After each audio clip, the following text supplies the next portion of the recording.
लखनपुर नाम का एक गांव हुआ करता था। उस गांव की आबादी बहुत थी। उस गांव की हालत भी बढ़िया थी। वहाँ एक अच्छा सरकारी स्कूल था, अच्छी बैंक की सुविधा होती है और एक अच्छा हॉस्पिटल भी होता है। गांव में सब कुछ बहुत अच्छा चल रहा था। सभी लोग खुश थे।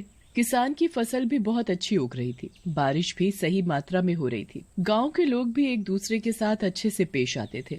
गांव के लोगों में बहुत एकता थी। गांव में जितनी भी समस्याएं आई थी, सभी का गांव वालों ने एक साथ सामना किया था।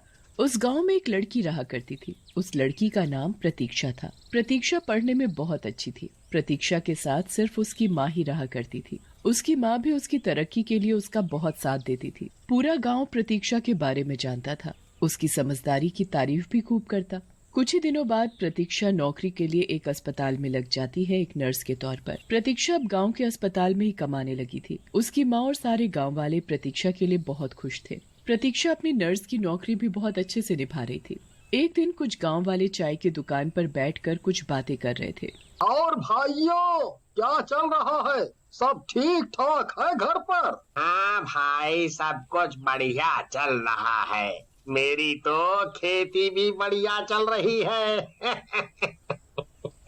मेरा भी सब सही ही चल रहा है भाई। आप सुनाओ, अपनी घर में बीवी बच्चे कैसे चल रहे हैं? हाँ भाई, घर में सब सही चल रहा है।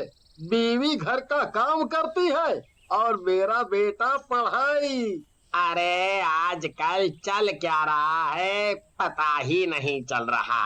और चाय वाले भैया, कोई समाचार पत्र नहीं रखा है क्या? अरे हाँ भैया, रखा है। अब ही डेट है। चाय वाला उस आदमी को समाचार पत्र दे देता है और फिर वो आदमी समाचार पत्र पढ़ने लगता है। जैसे ही वो आदमी समाचार पत्र में से अगली खबर पढ़ता है, वो चौंक जाता है। अरे भाई, ये क्या?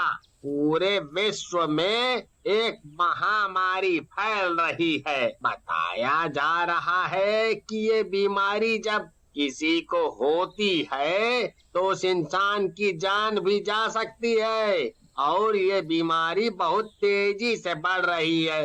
बहुत से लोगों की इसमें जान जा चुकी है। हाँ। अरे भैया, ये तो बहुत बुरी खबर है। अगर ये बीमारी हमारे गांव में फैल गई तो बड़ी दिक्कत हो जाएगी। हाँ। अरे छोड़ो भाई, क्या महामारी से डर रहे हो? हर बार की तरह इस बार भी समस्या को एक साथ निपटा लेंगे। ऐसे ही ये महामारी की खबर गांव के हर व्यक्ति को पता चल जाती है। धीरे धीरे ये महामारी गांव में भी फैलने लगी। गांव के कुछ लोगों को भी ये बीमारी हो गई थी। ये महामारी अब तेजी से बढ़ने लगी थी। आधे से ज्यादा गांव इसकी चपेट में आ चुका था। ज्यादा मात्रा में लोग इस बीमारी से पीड़ित थे। गांव के लोगों की इस महामारी से मौत भी हो रही थी। गांव में इस बीमारी के लिए एहतियात भी जारी कर दी गई थी। सभी लोगों के लिए मास्क पहनना अनिवार्य हो गया था। सभी के लिए घर से बाहर निकलना बंद हो गया जब तक कोई आवश्यक काम न हो। गांव में लॉकडाउन लग चुका था। ये बीमारी तेजी से बढ़े ही जा रही थी और कोई भी इसकी दवा नहीं खोज पाया। जब प्रतीक्षा को ये बात पता चली तो उसकी भी हॉस्पिटल में जिम्मेदारी और बढ़ गई थी। हे भगवान, ये तो बीमारी बढ़ ही जा रही है। अब मैं क्या करूं? मेरे सामने ही कितने गांव वालों की जान चली गई और मैं कुछ भी नहीं कर पाई। मुझे ये सब देखते हुए बिल्कुल अच्छा नहीं लग रहा। पता नहीं अब इस बीमारी की दवाई भी कब निकलेगी। कुछ ही दिनों बाद प्रतीक्षा की माँ को भी ये बीमारी पकड़ लेती है। प्रतीक्षा बहुत दुखी और परेशान होती है। अब मैं क्या करूं? मेरी माँ भी इस बीमारी की चपेट में आ गई।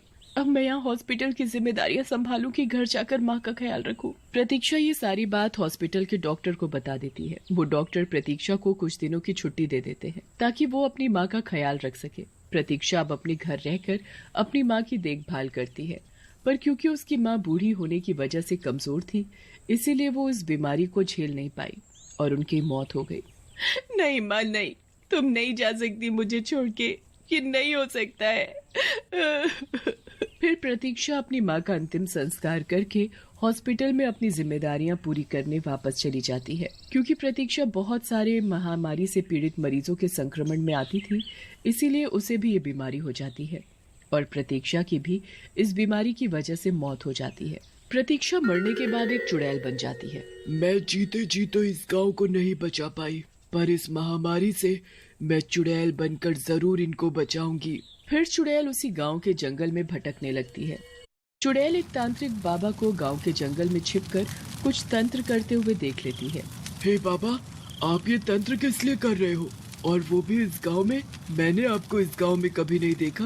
मैं ये तंत्र इस महामारी की दवाई से निकलने के लिए कर रहा हूँ। मैं अपनी दिव्य शक्तियों से एक ऐसी दवाई निकालूंगा जिससे इस पूरे विश्व को इस महामारी से छुटकारा मिल जाएगा। बाबा मैं भी आपकी कुछ मदद करना चाहती हूँ। मैं अपने गांव के लोगों को इस तरह मरते हुए नहीं देख सकती। मुझे बताइए मैं आपकी क्या सहायता करूँ? बाबा चुड़ैल का ऐसा मदद का भाव देखकर बहुत खुश हो जाते हैं।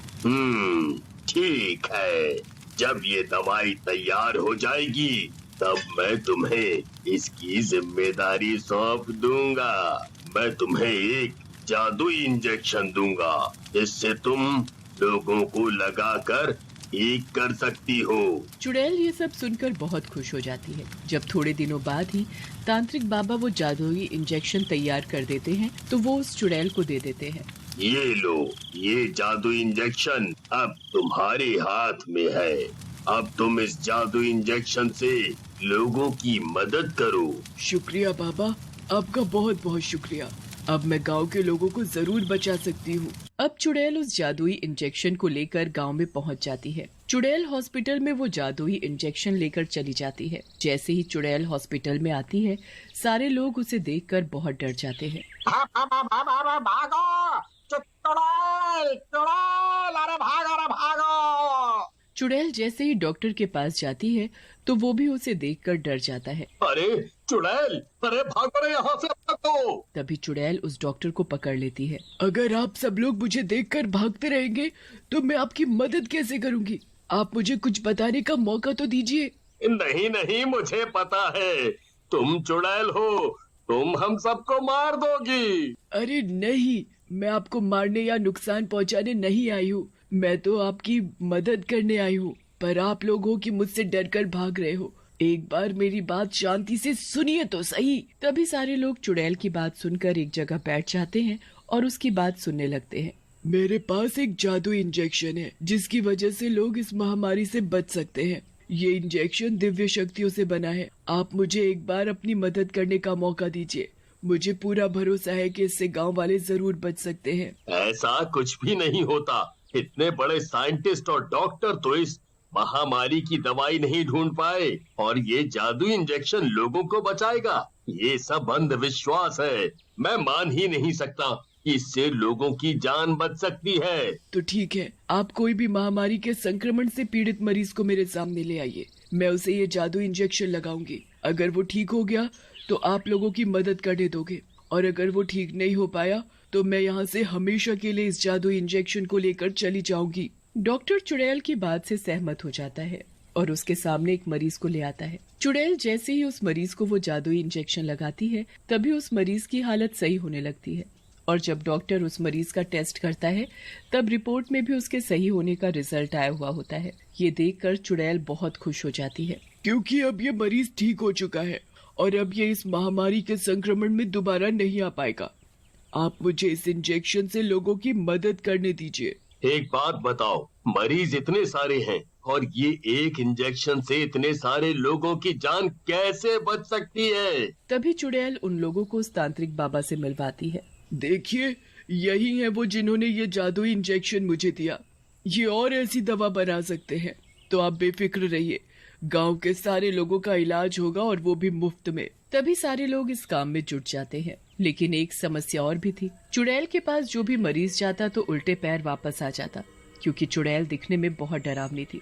डॉक्टर, अगर ऐसे लोग मुझे देखकर डरकर भागते रहेंगे तो मैं उन्हें दवाई कैसे लगाऊंगी? इससे तो गांव वाले कभी इस महामारी से बच नहीं पाएंगे। अरे आप चिंता क्यों करती हैं? इस समस्या का भी एक हल है। आप नर्स के कपड़े पहन लीजिए और अपने चेहरे पर एक मास्क लगा लीजिए, जिससे लोग आपका चेहरा नहीं देख सकेंगे, तो डरेंगे कैसे? हाँ, ये बढ़िया हल है। फिर चुड़ैल नर्स के कपड़े और एक मास्क लगा लेती है। अब लोग आराम से वो जादुई इंजेक्शन लगाकर ठीक हो रहे थे। देखते ही देखते गांव के सारे लोगों का इलाज हो जाता है और सारा गांव एकदम ठीक हो जाता है। सारा गांव उस चुड़ैल का बहुत शुक्रिया अदा करता है।